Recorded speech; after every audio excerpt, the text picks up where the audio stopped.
interested in making Nigeria work, this is going to be the only opportunity you are going to have in lifetime. We have problem that is not solvable unless we bring somebody who can set the standard up for 4 years and then move forward. I listened to Obi's message yesterday, and I was very hurt by the fact that he had a jet lag going into America, and he was still able to stand his ground to deliver the speeches that he delivered. And at the end of the whole thing, we can see that there was a point in time when the issue of what you call the custom and the police and the law enforcement came up. He defended the country by saying that those people are not corrupt.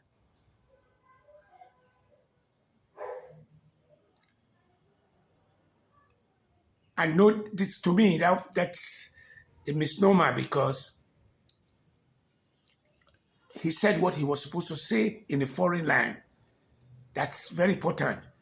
A lot of people don't have that fortitude to be able to say that. They don't know how to, they don't know what to say and what not to say. So he said the right thing. Let me stop there. That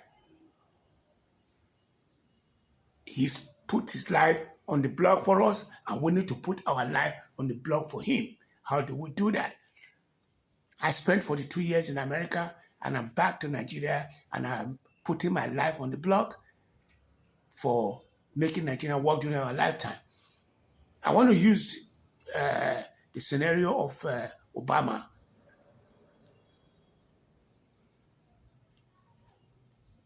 Constructively speaking, you know that Obama is not Michelle. You know that Kamala Harris is not Oprah. What am I saying there? It's up to you to go and decide that. As a matter of fact, I want to quickly say this. I think one of the things that Peter Obi has, or the people that are interviewing him have not been able to put him on the spot on, is his take on the original sin of slavery. He needs to answer that question. Atiku needs to answer that question. Asiwaju needs to answer that question. I think they know the answer, but we are treating the issue as if we say that, if we refuse to address that, and Kamala Harris goes on the record and say Africa is being chased, it's being destroyed by Trump,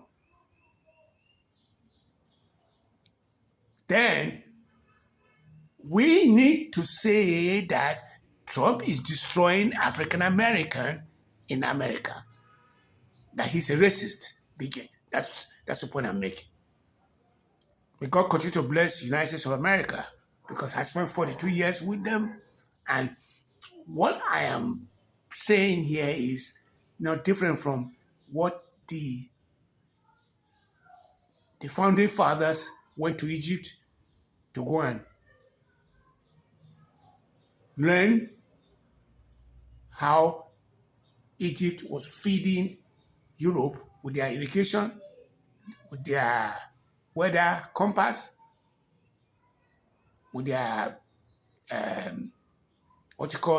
their scientific mathematics and stuff like that, and went back and re-engineered the work. Exactly what they've done there, I have the fortitude to have been able to do that. I know that this is pretty heavy, but I want to quickly say something. I have done some investigative journalism on Obi. I never thought I would be doing that, and I did it yesterday. I found out that he's a Nigerian passport carrier. He carries Nigerian passport. And his visit to Europe when he was doing business there is ephemera, it's short life. But I am more sanguine. I'm more stable. I'm more solid than him because not only that I'm older than him, but I went abroad and spent 42 years in America and come back with a Nigerian passport. So as we currently speak, let me say that he did say that he had a headache yesterday, and I felt really bad for him because he was having a jet lag and he was still able to deliver his speech. He came to a point where I was really sorry for him because I think he was in North Carolina and he was just repeating the same thing that he has been saying before without putting any twist to it, except that he asked a question at the very beginning of it when he was asking them, what is the GDP of the United States? Why is it so robust? And people were talking about what they thought he was going to be talking about, small business, small and large businesses, and all that. The security system, banditries, and all that, corruption. He didn't say that. He said this is discretionary wealth.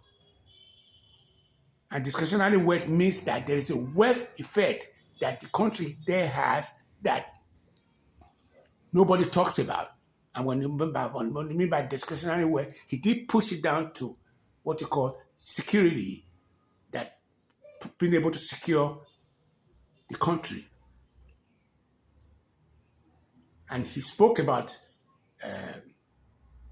custom and law enforcement and defended the country abroad, stuff like that. Let me stop there.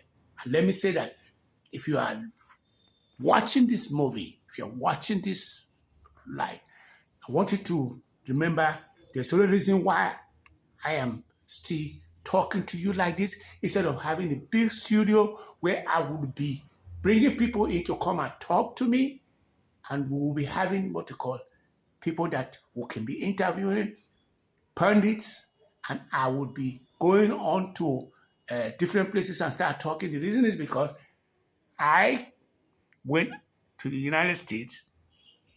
I haven't had an associate degree, but I left Nigeria because I was having a birth defect, which exacerbated to short attention deficit disorder that did not allow me to be able to say I couldn't go to primary. I was not supposed to go to primary, secondary, or anything. But then I did beat that odds and went to primary, flunk out, repeat. I went to secondary, flunk out and repeat, and did an associate, flunk out and repeat. But then, while I was doing my associate, it was out of the boundaries of the Edo people. Edo. By now, my associate. So they gave me more kudos over there, and I became what you call the provost marshal of the Supreme Commandarium. I was supposed to be the chef, the chief, president of the Student Union government because the Student Union government fell apart. And I didn't eat no money, like Obi didn't eat no money. Did I already told you that I carry a Nigerian passport that don't have no, that's a Nigerian passport that I don't have what you call a green card, and I don't have citizenship. I already told you that, right? Right. Okay. Obi doesn't have no citizenship in Europe, or he doesn't have no green card in Europe or anywhere. They did give him what you call an honorary degree in Dallas, but it was done to him by the city of Dallas. But he was packaged by these people who bundled themselves together and sponsor the event. I am calling on you guys now. I quickly gravitate that. I'm calling on you guys now that you are in the diaspora. Go buy my book. You understand what I'm saying now? Go buy this book, Dream Beyond Border by Okisoba Idada. It's on seller.com. And I'm going to put the link in my bio so that you can be able to click on it. Then the second book I want you to buy is the one, if you are abroad, you can quickly pick this one up and it will be delivered to you by Amazon.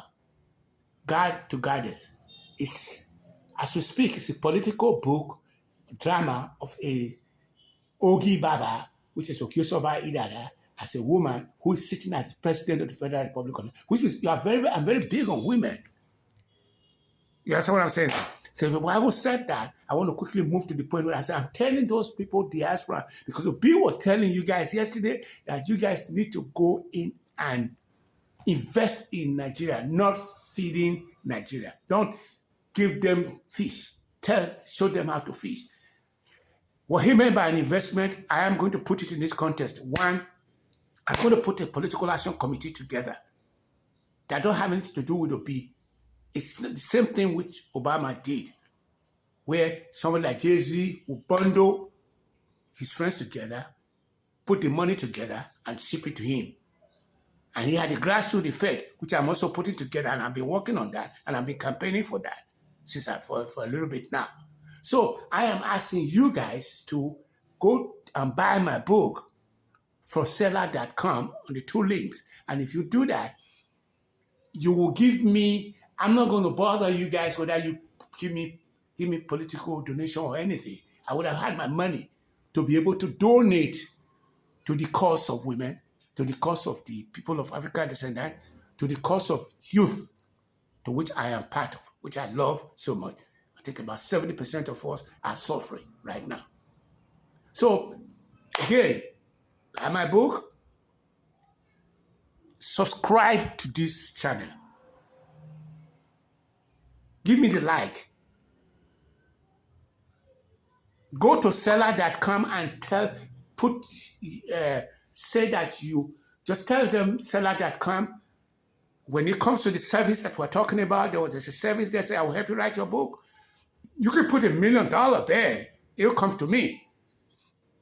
If you say you have a pain point and you want to have what you call your problem solved technologically speaking, because I have 3 degrees in America. One of them was a completion of my undergraduate degree here in Nigeria, and the other 2 was computerized accounting and computer programming, which means food insecurity in Nigeria. I'm the solution to your problem, to your problem. As a matter of fact, this is what this book is saying. It's a book that says that the only solution to Nigerian problem is the cooperative. And this book, the theme of this book is the cooperative. How to use the cooperative to solve the problem in the war. He has went to every part of the war. South Africa, United Nations and everything. That's how I wrote this book. If you are interested in writing a book and you've been thinking about it, I'll be able to write your book. All you have to do was go to my website at azimikoko.com. I'm going to leave that at azimikoko.com. You can call me at 234-70-3362-7981. But let's keep it at Azimikoko right now. May God bless the United States of America, a country that I call home for 42 years, and may God bless Nigeria, a country I call home for 20 years. Before living here, I'm going after that. I'm back again now, and I'm heading towards 2 years that I've been back. I have a 5 years heart, but I'm pressing to make this thing work. My name is Okesoba Idada. It's been a pleasure. Bye-bye.